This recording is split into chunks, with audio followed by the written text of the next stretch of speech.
میرے محبوب کی بارگاہ میں جب بیٹھا کرو تو سراپا ادب بن کے بیٹھا کرو، اور اپنی آوازوں کو رفت نہ دو، بلندی نہ دو، عروج نہ دو، بلکہ پست رکھا کرو۔ وَلَا تَجْهَرُوا لَهُ بِالْقَوْلِ كَجَهْرِ بَعْضِكُمْ لِبَعْضٍ، اور جس طرح تم آپس میں بات کرتے ہو، گفتگو کرتے ہو،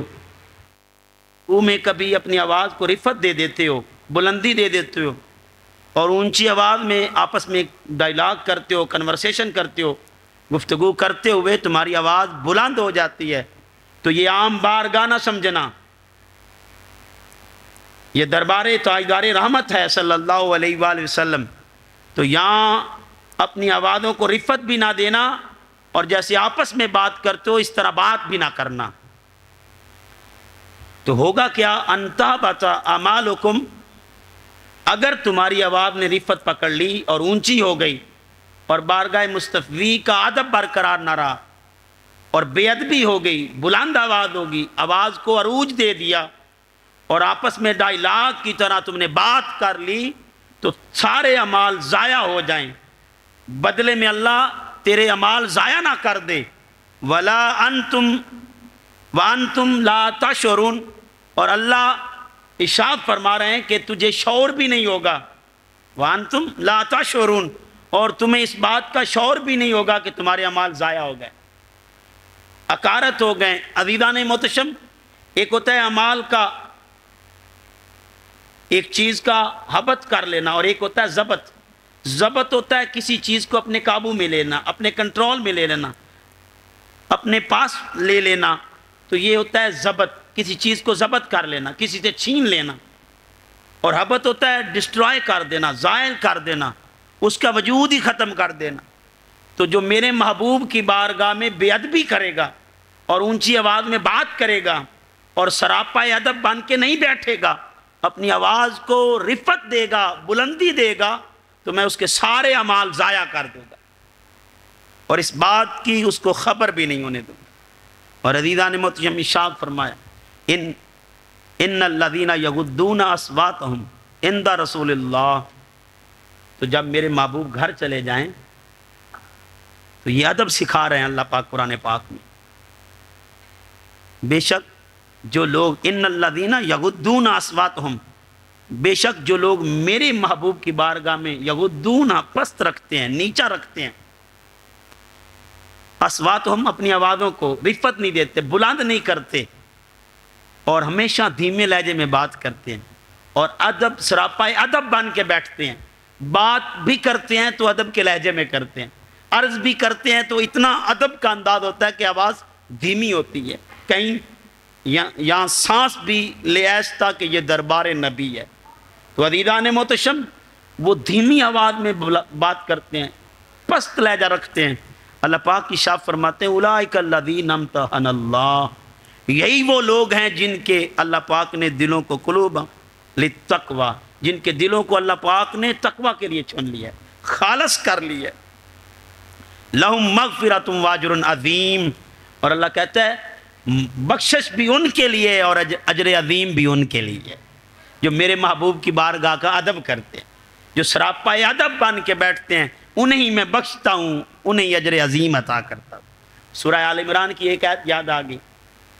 جس کا نشان 31 ہے۔ اللہ پاک ارشاد فرماتے ہیں کل، محبوب فرما دیجئے،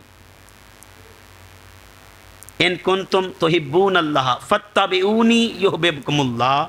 اگر تم اللہ سے محبت کرتے ہو تو دامن مصطفیٰ کو تھام لو، میرے محبوب مکرم صلی اللہ علیہ وآلہ وسلم کی اتباع کر لو، پیروی کر لو، پیچھے چلو، میرے محبوب کے قدموں پر قدم رکھتے جاؤ، میرے محبوب کے ہو جاؤ، یحببکم اللہ، میں اللہ تجھ سے پیار کروں، وَيَغْفِرْ لَكُمْ ذُنُوبَكُمْ، اور جو گناہ تو نے کیے تھے، جو غلطیاں ہو گئیں، جو کوتاہیاں ہو گئیں، جو پہلے ہو گئیں، جو بھٹکے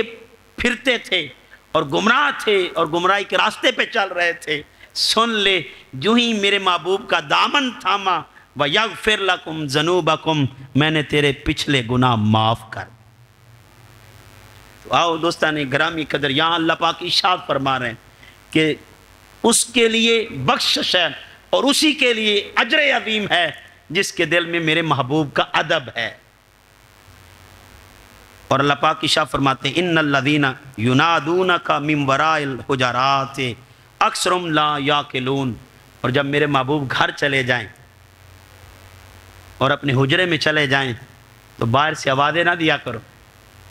پکارا نہ کرو، بلاوا نہ بھیجا کرو، آواز بلند کر کے میرے محبوب کو بلایا نہ کرو۔ اللہ پاک ناراضگی کا اظہار کر رہے ہیں۔ وہ لوگ جو حجروں کے باہر بلاتے ہیں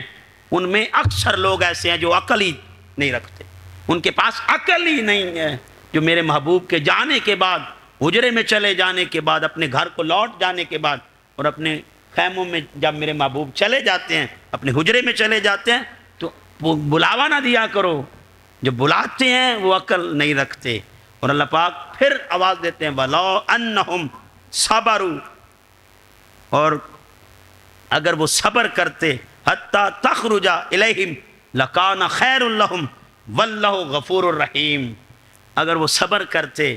اور پکارتے نہ، انتظار کرتے کہ حضور خود ہی تشریف لے آئے، اس بات کا انتظار کرتے، تو دوستان اس انتظار میں رہتے کہ حضور خود باہر آئے، ہم کیوں بلائیں؟ تو جو لوگ صبر کرتے ہیں اور انتظار میں رہتے ہیں یہ بہتر ہے بلاوے سے۔ اور اللہ پاک ارشاد فرماتے ہیں واللہ غفور الرحیم، اور اللہ بڑا بخشنہار ہے۔ اگر کوئی پہلے غلطی ہو گئی، کوتاہی ہو گئی، اور یہ خطاب صاحبان محتشم ہم سے نہیں ہے، یہ صحابہ کرام رضوان اللہ تعالیٰ کی جماعت سے ہے۔ اور اللہ پاک ارشاد فرما رہے ہیں اگر پہلے کوئی بات ہو گئی تو اب تو میں پیغام دے رہا ہوں، کبھی میرے محبوب کی بارگاہ میں بے ادب نہ ہونا، کبھی آوازوں کو اونچا نہ کرنا، کبھی آپس میں کلام جیسا کلام نہ کرنا، اپنے آوازوں کو پست رکھنا، دھیما رکھنا، اور میرے محبوب صلی اللہ علیہ وآلہ وسلم کا ادب برقرار رکھنا۔ اگر ادب نہ رہا تو میں نے تمہاری نمازیں کیا کرنی، میں نے تمہارے روزے کیا کرنے، میں نے تمہارے صدقات کیا کرنے، مجھے تمہاری خیراتوں کی ضرورت نہیں۔ اللہ کہتا ہے پہلے میرے محبوب کا ادب کرو۔ اس لیے اقبال نے کہا ادب پہلا کرینہ ہے محبت کے کرینوں میں۔